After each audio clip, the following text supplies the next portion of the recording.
Donc, toujours dans le récit sumérien, il lui dit quoi répondre si l'on l'interrogeait sur ce qu'il était en train de faire. Remarquez ici que dans le récit de Gilgamesh, ce sont les dieux le plus réel, qui décidaient de détruire les humains. Or, dans la Torah, c'est Dieu.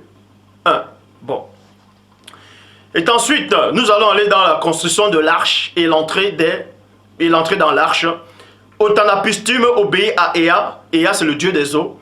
Obéit à Ea et construisit un bateau selon les mesures qu'on lui indiquait, avec sa famille et ses biens, virgule, les artisans qui l'ont aidé et les animaux, virgule, ils montent dans le bateau. Donc, Otanapishtim a été sauvé, ainsi que sa famille et ses biens et les animaux et des artisans qui l'ont aidé, parce qu'il ne pouvait pas construire cette arche à ce grand bateau à lui tout seul avec ses enfants.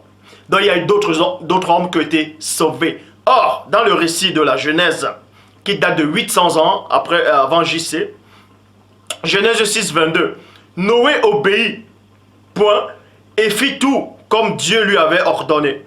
Genèse 7, 1, et le Seigneur dit à Noé, 2 points, entre dans le bateau avec ta famille, en effet, je le vois, tu es le seul juste parmi les hommes de ton époque.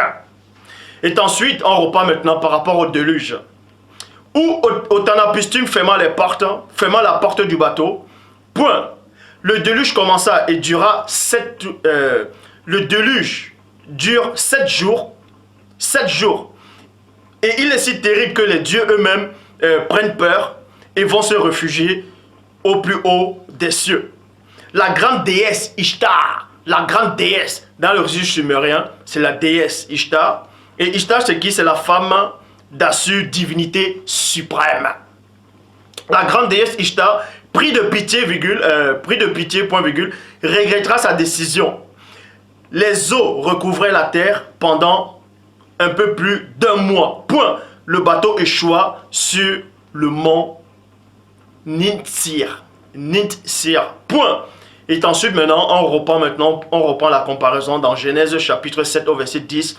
L'eau du déluge frappa la terre 7 jours après. 7 jours après.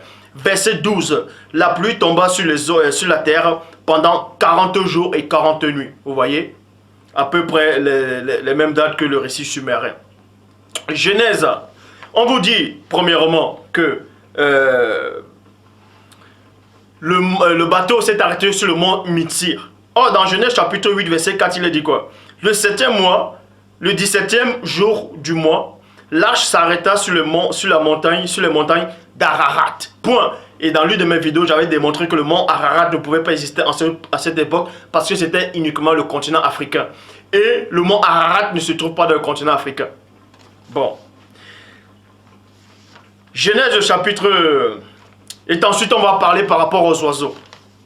Dans le récit sumérien, qui date de 2600 avant JC, Otanapishtim envoie une colombe, une hirondelle et un corbeau pour voir si les eaux ont baissé. Genèse chapitre 8, verset 7 à 8 dit quoi? Il lâcha le corbeau et celui-ci sortit, faisant des allers-retours jusqu'à ce que l'eau ait séché sur la terre. Il lâcha aussi une colombe, il lâcha aussi la colombe pour voir si l'eau avait baissé sur la terre. Otanapishtim sortit l'arche. Là maintenant c'est dans la sortie de l'arche. Vous voyez ça dans Genèse chapitre 8 au verset 15 à 19.